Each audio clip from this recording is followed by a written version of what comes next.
bandeko banandi et c'est nous accueillir été boza vraiment ébélé branché pour Nakolanda Bisso de partout dans le monde entier à travers Elite Télévision. Abonnez-vous très massivement, hein, vous s'abonner sur Elite Télévision. Numéro est affiché, hein, Bobenga Bisso, ceux qui la suggestion les alliés, topé marque, hein, Bobenga Bisso et ça Bisso bien.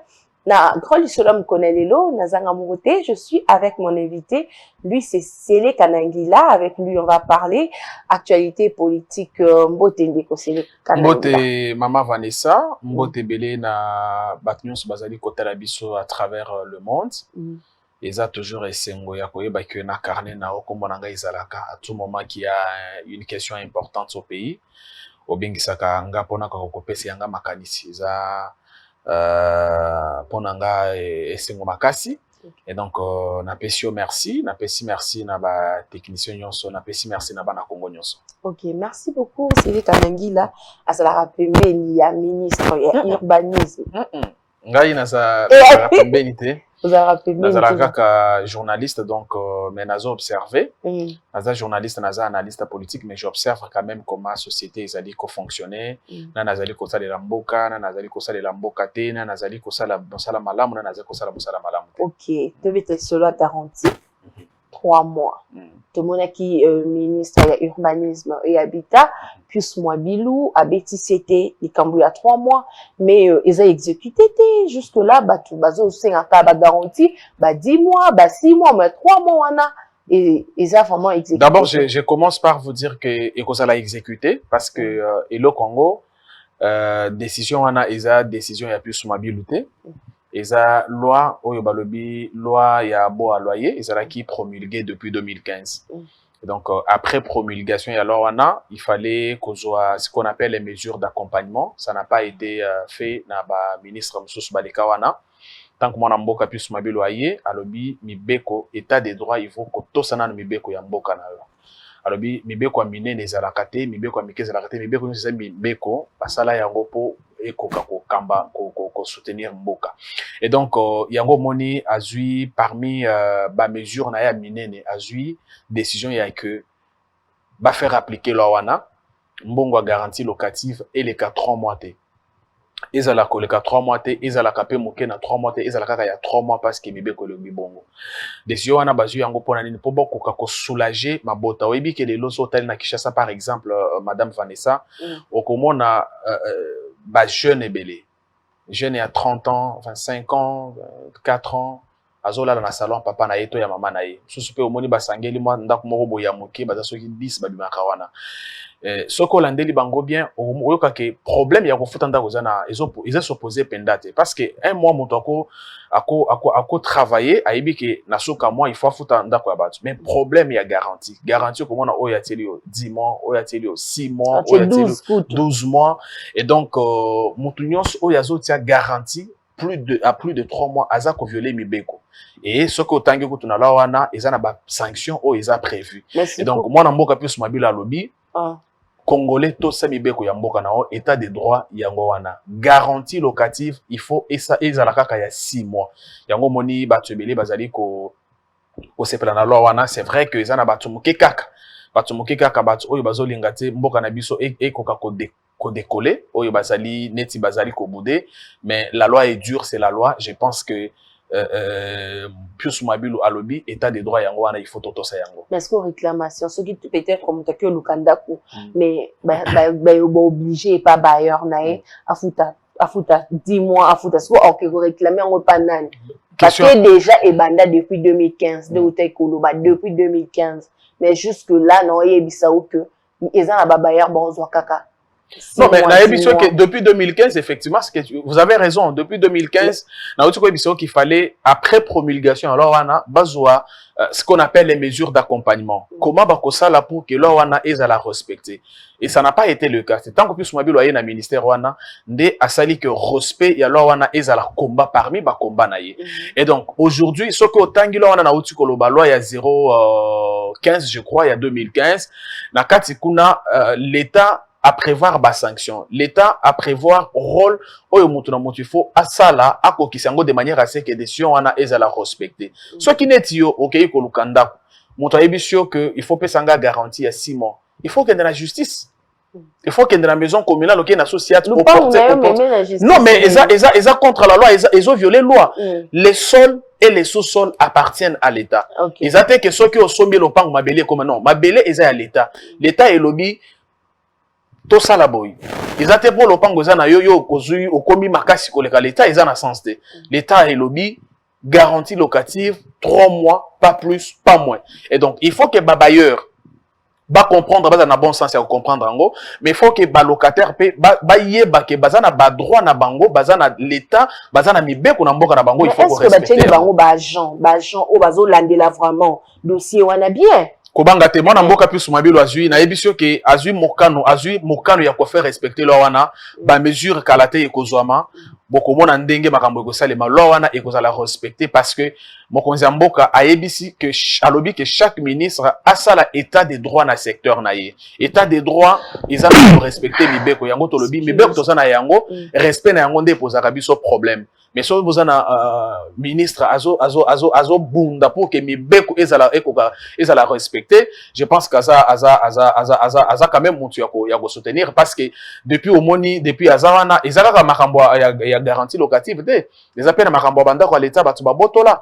oyebi que na Kinshasa awa neti na Congo kutu mobimba ezana banda ko l'état mosusu ndako l'état neti soko okei neti na immeuble flamboyant oyo ezana Gombe okei na immeuble Canas okei na immeuble Interpol ezana banda ko l'état mais ezana batu bafandaka wana bafutaka mbongo na kesi ya l'état te zana batu mosusu pe bafandaka wana bakomisi banda ko wana ekoma ya bango nde bakomi kozwa mbongo ya loyer wana yango moni mwana mboka pisu mabilo a lancé campagne ya ke to identifier nan banda ko wana to yeba izaboni to be batu banani bafandaka kuna mais ko a campagne on pas battre ngoti na suka c'est parce que tout monde batu belé ba congolais belé ba réclamer que ministre alobaka te na média alobaka mingi bato belé pe balobelaka ete makambo ya urbanisme ya habitat vraiment elala vraiment nalobi hein ya habité so yo ka pe ba yo zokanisa ke alobaka te mais ngana ebisio que ye alobaka soki moma ya koloba ezali mais souci na ye ezate alobaka mingi souci na ye ezate bomonaka ye mingi souci na ye ezake mosala oyo bino boponela ye parce que azala no moponami il faut koyeba kazala no moponami et puis moponami 3 fois na ville ya Kinshasa donc aza monto ayebi makambo ya urbanisme ayebi makambo ya habitat bien ayebi yango bien et donc souci na ye neti likambo awuti kola misa ya garantie locative peut-être yo yebaki yango te yo yebaki te que depuis 2015 loi moko ezalaki na mboka oyo ezosenga ke bafuta garantie locative kana 3 mois peut-être que biseka yo fanda ko futa garantie locative ya koleka 3 mois on doit comprendre ça signifie que tango ya ye nda ye na idéologie wana yango il faut bana Kinshasa bo soutenir ye bana Congo bo soutenir ye ndenge na senga pe bino bo soutenir ka Jules Alingeti eza bato bazo salela mboka ngai na za na posa ya kozala mutu na bango te pona lobela bango mena ata na musika nazo mona que c'est des gens qui sont au service de la nation et donc il faut soutenir bango et donc pona nini outi koloba ya campagne non mais na yebisio que ils ont évolué abandaki na flamboyant immeuble flamboyant na Gombe après flamboyant baké na Canas a bazana Interpol je crois que le ba kozana immeuble mususu mais na yebisio que ba habitant sur immeuble bakimi neti na flamboyant ba fanda wana mokanda moko te eloko moko te donc ezana batu moko boy congolais abotana na l'état ndako donc neti immeuble wana ya flamboyant congolais moko azui na ye ba appartement o ya pesi makangu na ye o ya pesi je ne sais pas banangasi na ye mususu pa koti ba locataire ba futa ye mbongo à la fin de chaque mois soko ozana ministre o ya ko ya a découvrir a pesi bino na ba information neti wana o moneti Alingeti aye na mboka oyo IGF existe na Alingeti te IGF existe depuis kala mais tango Alingeti aye les autres doivent comprendre que finance ya mboka eza boy lelo ndengo za wana oza journaliste oza mopanzi sango oza mesure ya kotelema ko yebisa batu ke net lelo boye recette na biso na niveau tel service ebimisaka boy eza makambo to yeba kité donc eza batu moko il faut ko soutenir bango netiye aye boye omoni oyebi ke banda kunyo so bato babotola l'état bazongisa yango parce que oyebi que na constitution epekisami na moto oyo aza occuper poste moko boye a se servir na poste na ye wana po asombata asalata commerce moko boye ozo comprendre ça signifie que ceux qui moto azo profiter na poste oyo aza nango po azo banda kwa l'état abotola a désaffecté yango c'est déjà une violation de la constitution mais soki boza na moto neti pe sumabilo aye azong c'est quand même ordre na secteur wana bino bapanzi sango je pense qu'il faut bon soutenir ye au principe problème il y a respect il y a garantie locative il faut pas le problème il y a plus sumabilo parce que peut-être plus sumabilo aza locataire te peut-être aza locataire te azo sala ngo pona bola mona biso N'habitez pas comprendre. Alors ça donc il faut que biso to comprendre ba journaliste, ba sportif, ba tekingu to comprendre que eza na intérêt na biso to tellement to accompagner. Il faut pas tout les sangonetti eza eloko na parce que loi tant ba promulguer ka ngo yazala ki azala ka ministre té. OK, merci beaucoup Céline Kanangila. Parlons à présent merci ça quand même na problème wana. Problème eza boy. Moi na mboka soki okei na quartier, okei na lopango, okei na avenue. Olingo kota ndako ba yebiso pesa biso garantie locative il y a plus de 3 mois yebisa bailleur que soki na sali yango nazali ko respecter mibeko ya mboka te soki ayoki te kende na affaire wana justice vous comprendre non na lobby hein ce qui est sûr bandako l'état na Kinshasa ata na ba province na biso mususu ezalaka comme un chério yebi yango garantie nango ezalaka ya komata te yo yebi yango mais les sols et les sous-sols appartiennent à l'État. Ce qu'on a dit dans Kinshasa, bato bazana mapango bazamu ke makasi koleka bato bazana mapango te.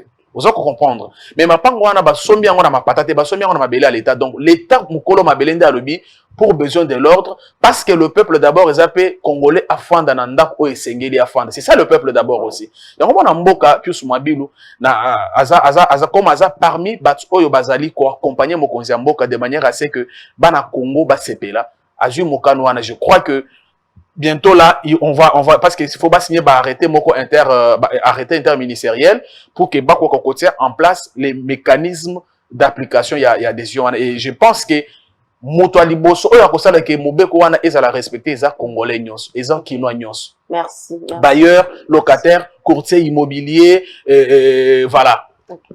Merci beaucoup le message est passé na bandi ba congolais boche matoi boyoki. Bailleur wa déranger okene ko funda et donc na l'état. Donc peut-être les solo siko ya sortie médiatique de kolobabo Ambongo, Oazali cardinal Nabiso, aposta qui lobby na matanga que le peuple souffre, Marambo belé, Batbazo de la lui fait que poster les histoires, Yambo Canabiso, mais et c'est pas si ba Congolais msouteke. Botoza na matanga mais toi, Ozo bimsa Marambo yaba souffrance ya l'état, Marambo izo le Kanamboka, groupe Batbazo kanate. Est-ce que Ezaki moya pour réconcilier bango na mitswana? Non, pour Nanga, je pense que d'abord nazo respecté cardinal Ambongo Mingi. Aza quand même responsable de l'église catholique à Kinshasa. Ngai na zaliko respecté Mingi.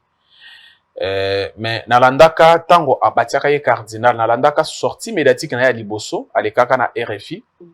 Journaliste a tourné na bandako tukolandango na tongo journaliste a tourné mais okomi cardinal. Surtout ebi ke yo zalaka na tempérament moko boy ya moto. Est-ce que nandengo komi cardinal boy est-ce que on revoir quand même yango parce que komi berger à lobaka le fait qu'à la cardinal et qu'on changer nature na été. Ça signifie que à partir du moment où il répond comme ça, excusez-moi, j'ai l'impression qu'azo comprendre pesa porter il y a musala il faut ça en tant que berger. Vous allez comprendre. Et donc lobi batu bazaki na matanga. To na matanga au monique na matanga wana ba opposant bazalaki bato pouvoir bazalaki ba jeunesse bazalaki ba tukutu bazalaki donc ça signifie que net na biso na Afrique ceux qui beaucoup feli même si boza na problème na famille ezate na matanga wana bokundina nzoto amoyite bobandi ko swana na matanga te bazalaka par respect na moyi bakundina nuye surtout un problème à famille ya ko bongisa oya salaki bonde to ko sangana to bongisi yango. Je pense d'abord que le moment était très mal choisi. Ce n'était pas le moment. Mais je pense aussi qu'il a raison quand il dit que le peuple souffre parce qu'effectivement, yonanga toyebi ke namboka na biso makambo ezalmo ebele. Vous comprendre. Mais si koyo yi alobeli yango quand le peuple souffre comme si peuple ebandi ko souffrir lelo ou comme si souffrance oyo azolo belawana eza eyena batu oyo azali kolobela wana net comme si pour nazala clair comme si pouvoir oyo eza en place nde esali ke batu ba souffrir. Non. Parce que cardinal a dit que depuis l'indépendance, Mobutu a fait 32 ans au pouvoir, à Bomamboka Oy. Joseph Aye a sali 18 ans, à Bomimboka Oy. Donc, tu sais qu'il dit Aye, Aye, skoyo, na makanisi ya que Mboka iko kakote lema, mais Mboka kote lema mokolo mokote. Vous allez comprendre. Mboka ezali ko kende malembe, yango moni abandi na gratuité et enseignement. Parce que au moins ta social les a vague madame Vanessa. Social les a vague. Na social il faut qu'on lia, il faut qu'on tanga, il faut qu'on en courant, il faut qu'on ait des classes, il faut. Et donc quand on dit social, ce n'est pas comme si non, c'est un terrain vaste. Yango moni mo konzambo kabanda kina gratuité de l'enseignement à l'obi. Ata tokola lanzala me bana batanga nanu parce que soki bakotanga bazana makanisi ya kopesa pour que mboka iko se développer. Après gratuité de l'enseignement, au mona yé na makambo passeport. Après makambo passeport, au mona yé na makambo avion. Après makambo avion, au mona ba discussion eza en cours pour que biloko akolia eko ko kitatalo. Donc cardinal a pesi impression que rien n'est fait. Alors que yemoko ayebi que beaucoup d'efforts sont fournis et les fruits sont palpables. Na si quand on ende naza peut-être d'accord na été. Il fallait aloba. Oyebi ngai na observaka. Na so observer société. Cardinal place à fandi neti na mitan oyo ayebi que Tshisekedi a sali ba effort ebele. Talaka ka moto akomi tozali 18 ans na pouvoir à Kabila ba sombele biso ka 500 bus Transco. Moto akomi na moins de 2 ans a sombele biso plus de 400 bus. C'est des signaux oyo moto azo lancé pour vous montrer que effectivement je suis venu servir la nation. Ce qui cardinal a reconnu ça na propos na que il y a des pas qui sont marqués, il serait trop cohérent et trop je vais dire jusqu'au boutiste. Mais le lenga le belango a le belango neti na motema mabe. A le belango neti na bien te. Ezara neti ndenga lobaki makambo ya loi o ya tiani. Na ko alandi loi wana izopesa division na mboka, loi wana izopesa boy non.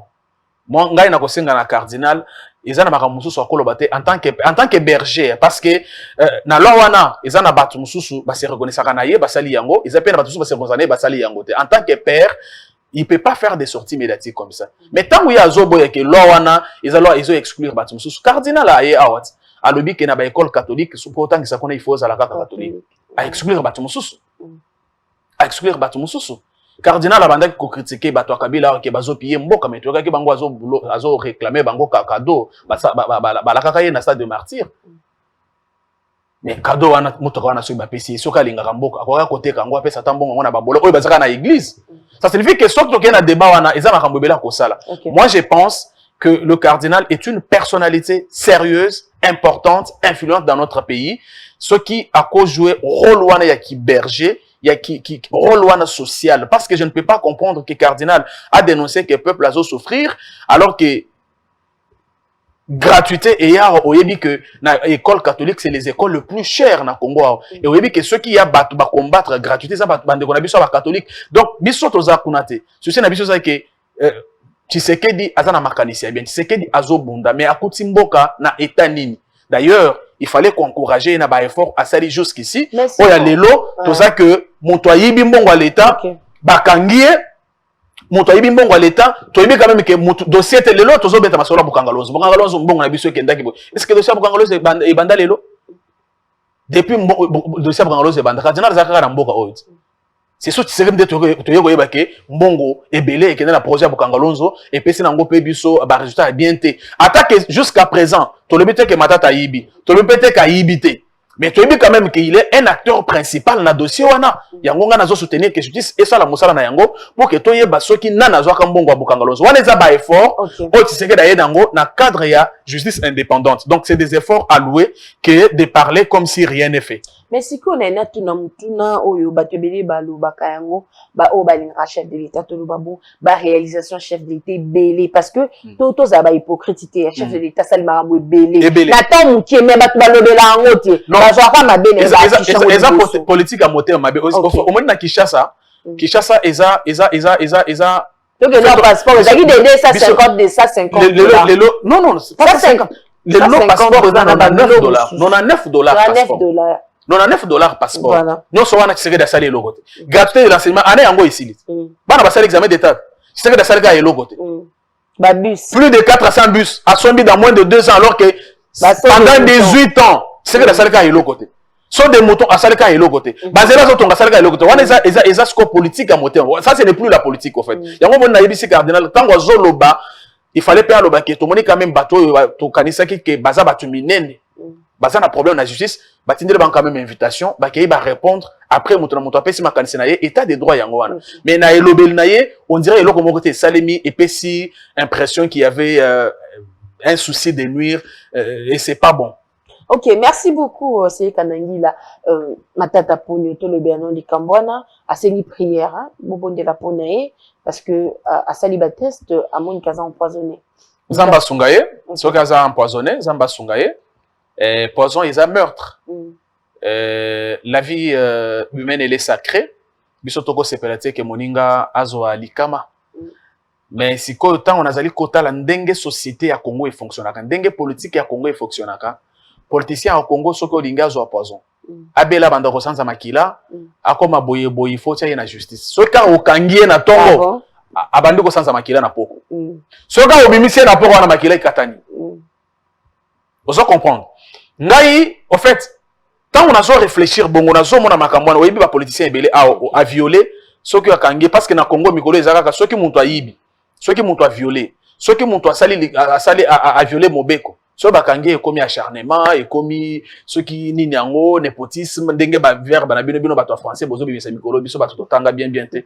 Bino bato français ndenge bozo bimisa mikolo. Et donc ça c'est triste. C'est vraiment triste. Ngai na mitona ki na butu. Neti na mitan oyo. Nani a compoisonné Matata Ponyo pour gagner nini? Neti na mitan oyo. Nani a compoisonné pour gagner nini? Et pour la zeleka ka sikoyo. Parce que tu ebi que Matata Zalaki libanda mboka. Alors ba ki azozonga awa aya ko se soumettre na justice. Mais tant voyez batindi mukanda liboso na Sénat, to moni ndenge magui esalamaki na Sénat, to ndenge bato wana bakomaka ba sénateur donc sur na bisote, to ndenge ba magui esalamaka. Ngana lobaka ke bandeko na biso ba sénateur basunga bisote basunga pe Matata Ponyo te. Parce que tango ba justice komela ki bango ba a autorisé ba poursuivre na dossier Bokangalonze, il fallait batika ye aken. Matata Ponyo avait l'occasion de montrer à la face du monde que c'était innocent. Ceux qui vont ça là-bas, magouille, bon, évitant, justice, dossier la justice pour l'arrêter. L'avocat n'est pas non, voilà ce que ma stratégie, c'est ma stratégie, vous allez comprendre. Ça signifie aujourd'hui que Matata a l'ingaki ma justice. Parce que je ne peux pas comprendre comment les politiciens congolais, bango, bakoya maladie, so bakangi. So ko continuer l'invitation, pas invitation comme la porte, on a appliqué crise. Appliqué crise. Et comme empoisonnement. Eh boy, moi je demande aux avocats de Matata. Motomoko te alobi que Matata yibi. Motomoko pe alobi que Matata yibite. Matata est présumé innocent, tout comme il est présumé coupable. Seule la justice est qu'on fixe biso. Mais tant on a zota la makele le oye salamakana na autour il y a projet à Bokangalonzo, ba journaliste bazo sala ba enquête, ba ONG bazo sala ba enquête. Toyebi ndenge zala, toyebi bani. Maman toyebani. Ça signifie que il y a des gens qui se reprochent de quelque chose. Parce que justice au bofinga ga yangot, bino ba journaliste bofinga ga justice. Justice ça Matata ke na makambo ya za irradiation. Tant justice monique eza na ba élément ebelete. État de droit yango ba tikiet. Ba tikiet. Mais avant de se rendre au maintenant balingi ba écarter Matata parce que na Congo en tout cas excusez-moi, nazo comprendre ndenge to se réfléchir te. Nga moko na fandra penda bona tali ndenge tozo beta masolo mboka na biso na moni que c'est compliqué. Et donc moi je demande que la justice fasse son travail. Matata attention azana poison. Attention azana poison. Te biso tozo linga pe toyeba mbongo na biso Bokangalonzo ekenda wapi. Avant qu'il ait banda. Bien sûr. Bien sûr. Toyeba quand même que mbongo place nini mboka na mbongo na biso ekendaka. Donc voilà. Oui, c'est Kanangila toujours qui est vers la fin. Il y a une émission à Bisso, les Kamboa Jakindala, aux appels journalistes, tout le bango aux journalistes, mais bah condamné 2 ans à 6 mois et à prison. L'écolo il y a incitation à désobéissance. Dès lors bah condamné les continuer les années. Na évité sur l'anda qui ndala. Bah propos nae. Abanda kolo baboy. Boluka résidence ya Noël Tiani. Boluka pe résidence ya Noël Pululu to ngenda la bango mikanda. So ki tingi Pululu to ngenda la bango mikanda. Et puis boze la mot d'ordre te na sina pesi mot d'ordre. Banda nango kaka na quartier place aux Zawana. Banda nango kaka wana. Na décréter état d'urgence. Est-ce que dans un pays normal, un citoyen peut se lever le matin et décréter un état d'urgence? Soyons quand même sérieux. Et soyons quand même d'être sérieux même pour une fois dans la vie. Ndala a énervé Mobeko. Il fallait bakangaye. L'état de droit yangwana. Au moins bato bazo kanisa état de droit, ils allaient être récréation moko boye na o fandi o beti masolo o fingi bato lo bibi lo bolo botelemi o kei na ono. L'état de droit c'est une société dans laquelle la loi est la plus forte. Chaque personne respecte la loi. ayebi que liberté nanga ebandi awa esuki awa ya maman Vanessa ebandi awa esuki état de droit yango wana. Et donc au nom de l'état de droit, moi j'ai salué son arrestation, je pense que ça valait la peine. Moi j'ai l'impression que ndala azali ko différencier te. Au moins azamuto auti na monde ya chronique musicale, asala ngo pe bien te parce que excella pe kuna te. Alors pe kuna oyebi que kuna eza makambo basala ka ba polémique moko bo ezanga tina ba biloko moko bo yokolo ba n'importe quoi. La politique c'est autre chose. La politique c'est autre chose. Ils en abattu na Kishasa a on a kotangelo ba kombo ba jeune ba Patrick Kanga ba Francine Muyumba ba Serge Kadima Beya ba Francis Kalombo kutu bazana ensemble kuna c'est de jeunes bazana bango pour la loi Tianité. Mais quand ils parlent ils savent comment s'exprimer, ils savent et l'on est bakolo parce que bazana mboka ou izana mibeko. OK. Pour ça qu'on comprendre. Alors, j'ai l'impression que y a lingaka même na politique mais banda ça na musique. Vous allez comprendre. Parce que nous avons rappelé que Bachara est président de la CCU à Lambert Mende. Bengana est pour l'incompétence.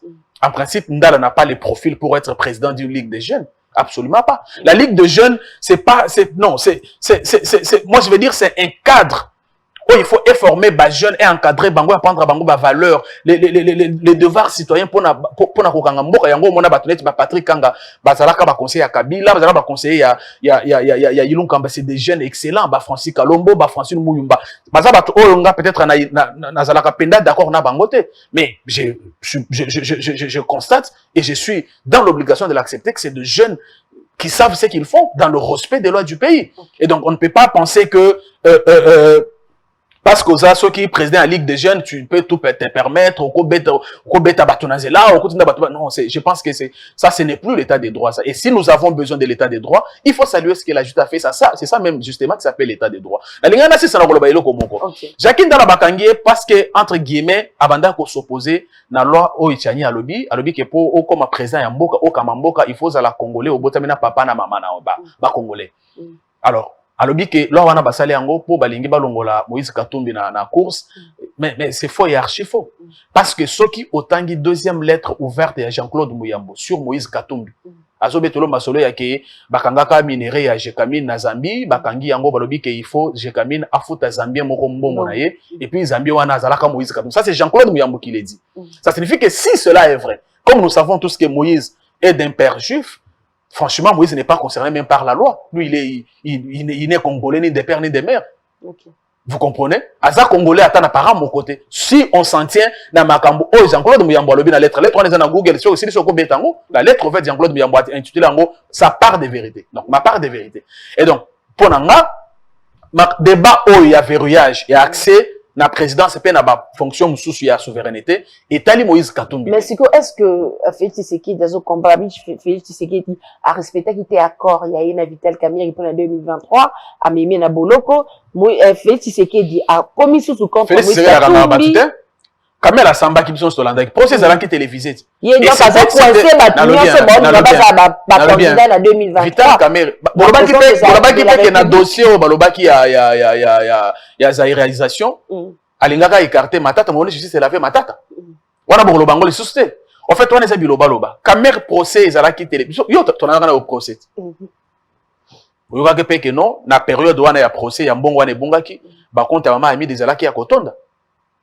Maman bidaye nani na yebisi biso que azalaka commerçante batuni ata numéro na ye nani na yebi yango te numéro ya registre na numéro d'enregistrement na yebi yango te oyoka ki pe ke mbongo ebebaka na caisse ya l'état et que ye pa ya moto moko na GB oyebi yango omona ki pe ke Jamal alobaki ayebaki Kamerhe te et puis ayoko loba ayebaki ye et puis Jamal azwe lo pango apesi na mwana ya Kamerhe et puis attends ne prenons pas quand même les enfants de Dieu pour les oiseaux sauvages. Tango bino bozo saka na mbongo wana ezana batu na mboka oyo bazangi ata 50 ata 500 francs pour basomba ata mai. Et donc moi je comprends que tozana mboka moko oyo batu bazoloka une chose et son contraire. Batu bakanisa ki état des droits eza état moko ya liberté na isala oyo kolinga l'état. Non, l'état des droits est en marche. Si tu énerves la loi, l'état des droits s'en occupe. Yo, on a quitté na Paris récemment un citoyen a bêti président. Mais Bakanguie, c'est ça l'état des droits. Après Batiki. Bakanguie, non, il est en prison, madame. Bakanguie, c'est ça l'état des droits. Les gens pensent que l'état des droits là, donc au non, non. Et donc moi, je suis fier de ce qu'on réussit à faire ici comme nation. au regard des places touti na libulu mabulu tozalaki na yango na mboka. Je note avec satisfaction que président Tshisekedi a salé na nyon sauté, mais il est sur la bonne voie. Il faut que les Congolais ba comprendre yango ba soutenir. Mot de la fin na ba Congolais tout. Na pesi bango mbote. Voilà. Na yebisi bino que bino nyonso problème il y a garantie locative et ça problème il y a plus sur mobilité. Problème il y a garantie locative et ça problème il y a Tshisekedi. C'est pas Tshisekedi a ça mokonzi mboka, je suppose que ça na lopango na ça kuta mapango na bango depuis longtemps. Problème il y a garantie locative et ça problème il y a batumo côté. Problème il y a garantie locative et ça loi où il faut tout respecter. Plus mobile ça wana kaka parce que ils ont attribution en tant que ministre d'État ya Robert Maibita, mais chaque Congolais il faut à ça là rôle, à jouer rôle pour que l'OANA ezala respecté. Garantie locative, c'est 3 mois, pas moins, pas plus. Courtier immobilier, locataire, bailleur, justice, tout le monde doit s'impliquer pour que l'OANA, comme plus mobile, à sali que ekomaneti combat oyaye, l'OANA ezala respecté. Et que ça la pona bola mon abissonance. Merci beaucoup na ba union sabaza kito na bango hein pona kolanda émission mokona lelo to komina suka hein ça la passe parce que nebike to kutana prochainement émission ici. Merci beaucoup à Nemi Iwata pour les images, merci aussi à Badjombuko ainsi que Jacob. D'ici là portez-vous bien, à bientôt. Bye.